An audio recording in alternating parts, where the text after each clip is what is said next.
बहू, जल्दी से तैयार हो जाओ और कुछ खा लेना, क्योंकि कुछ रिश्तेदार और मोहल्ले की औरतें सब मुंह दिखाई के लिए आएंगी, तो तुम्हें बहुत देर तक बैठना पड़ेगा। थक ना जाओ, इसीलिए थोड़ा बहुत खा लेना।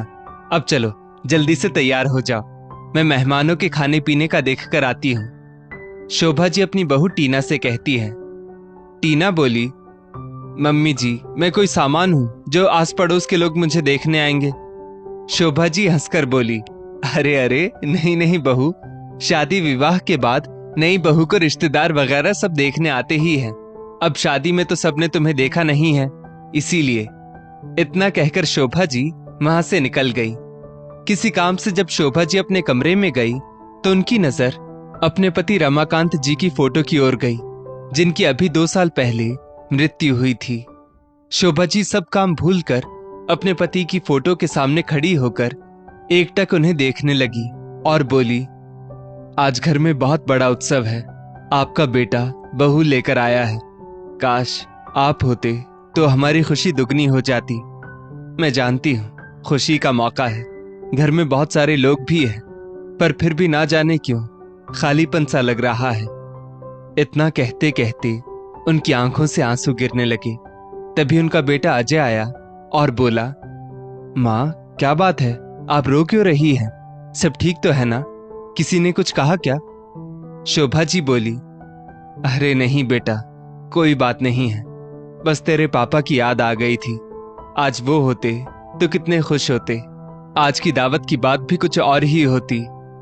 अजय बोला, हाँ माँ, ये बात तो है, पर आप दुखी मत हो, जैसी भगवान की मर्जी।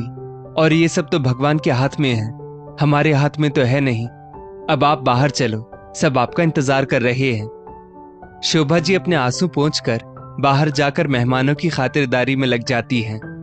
पिछले 2 साल से अपने पति के जाने के गम को वो अपने बेटे की खुशी के पीछे ही तो छुपाती आ रही है, तो आज भी उन्होंने वही किया। शादी से भरे घर में सभी नई बहू को घेरे बैठे थे। शोभा जी बीच बीच में टीना से पूछ लेती थी कि तुम ठीक तो हो ना? टीना मुंह बनाकर बोली, मुझे ये सब बिल्कुल पसंद नहीं आ रहा। हर कोई मुझे हाथ लगाकर ही क्यों बात कर रहा है? दूर से भी तो मुझे देख सकता है। और ये क्या है, कोई 100 रुपए तो कोई 200 रुपए मुझे हाथ में देकर जा रहा है।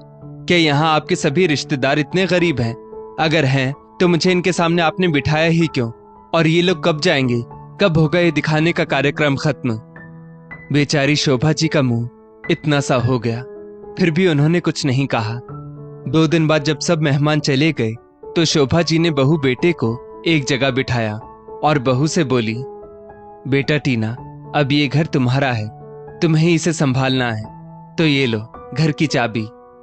टीना बोली, चाबी? माँ जी, ये चाबी आप मुझे क्यों दे रही हैं? ये आपका घर है तो आप ही संभालिए, मुझे किसी और का घर संभालने का कोई शौक नहीं है। और अजय, तुमने माँ जी को बताया नहीं कि शादी के बाद हम अपने नए फ्लैट में रहेंगे? शोभा जी ने अजय की तरफ हैरानी से देखा और बोली, बेटा अजय, ये बहू क्या कह रही है? मैंने इतने अरमानों से तुम्हारी शादी की थी और तुम दोनों पहले ही मुझे छोड़कर जाने का प्लान बनाकर बैठे हो। इतना कहते कहते शोभा जी रोने लगी।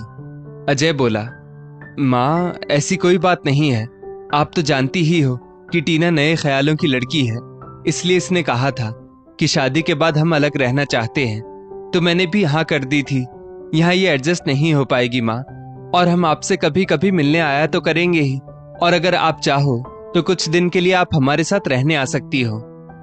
बेटे की ये बात सुनकर शोभा जी को बहुत बड़ा झटका लगा। उन्होंने दुखी होकर कहा, तुम्हारे पापा का स्वर्गवास हो चुका है और मेरा इकलौता बेटा भी अब मुझे छोड़कर जाना चाहता है। अब मैं यहाँ अकेले किसके सहारे रहूंगी? क्या तुम दोनों ने कभी सोचा?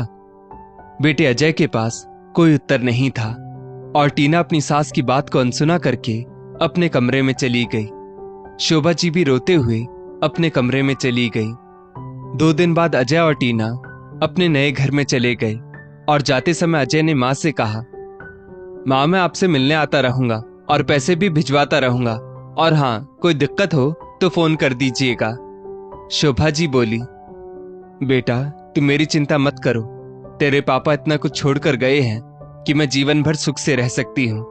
गलती मेरी है, तुमने मुझसे कोई वादा नहीं किया था। फिर मैं तुमसे उम्मीद कैसे कर सकती हूँ? अब जिससे वादा किया है उसके साथ निभा लो, और अब तुम जाकर अपनी गृहस्थी बसाओ, मेरी चिंता छोड़ दो। अजय और टीना चले गए। उनके जाने के बाद शोभा जी फूट फूट कर रोई, लेकिन अब कौन था जो उनको चुप कराता? इसलिए वो रोते रोते कब सो गई उन्हें पता भी नहीं चला। जब वो उठी तो छत पर जाकर बैठ गई। इसी तरह कुछ दिन बीत गए। अजय ने अपने नए घर जाकर एक बार भी अपनी मां का हालचाल नहीं लिया और ना ही उनसे बात करने की कोशिश की। बेटे के इस व्यवहार से शोभा जी बिल्कुल टूट सी गई थी। एक दिन शोभा जी की बचपन की सहेली मीना उनसे मिलने आई। शोभा जी के चेहरे की उदासी उन्होंने तुरंत पकड़ ली और बोली, अरे शोभा, कैसी हो? अजय की शादी पर तो मैं आ ना सकी, तो सोचा आज बहू की मुंह दिखाई कराती हूं। तो बताओ बहू कहाँ है? शोभा जी बोली, मीना, अब तुमसे क्या छुपाना, वे दोनों ये घर छोड़कर चले गए।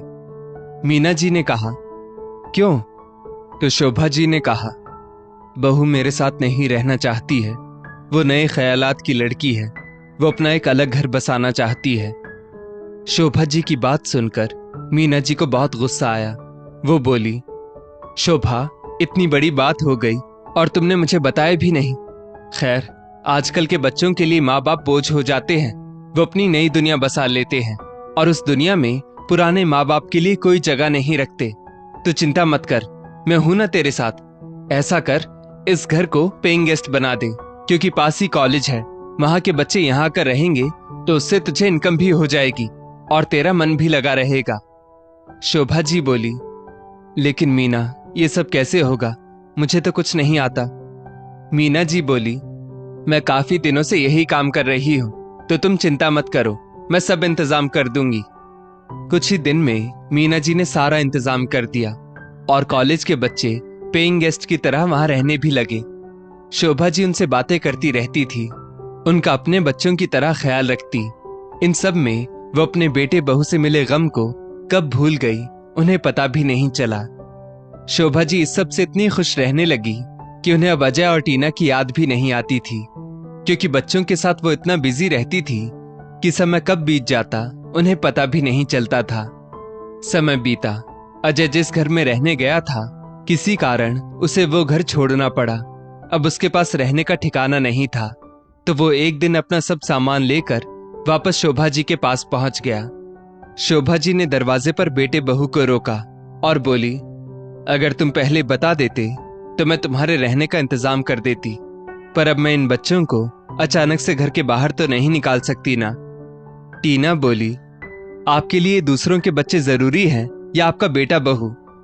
शोभा जी बोली, बेशक ये बच्चे, क्योंकि जब तुम दोनों मुझे इतने बड़े घर में अकेला छोड़कर गए थे तो इन लोगों ने ही मेरे अकेलेपन को दूर किया था। तो अब मैं तुम्हारे लिए कुछ नहीं कर सकती। तुम लोगों को अपनी नई दुनिया बसानी थी ना, तो जाओ तुम्हारी उस नई दुनिया में। वहां मुझ जैसी पुरानी माँ के लिए जगह ही कहाँ होगी। इतना कहकर शोभा जी ने अजय और टीना के मुंह पर दरवाजा बंद कर दिया और अपने घर में उन बच्चों के साथ खुशी खुशी रहने लगी। दोस्तों, इस स्टोरी को लेकर आपकी क्या राय है? नीचे कमेंट करके जरूर बताइएगा, और ऐसी ही और भी बेहतरीन वीडियोस के लिए हमारा पेज जरूर फॉलो करें। धन्यवाद।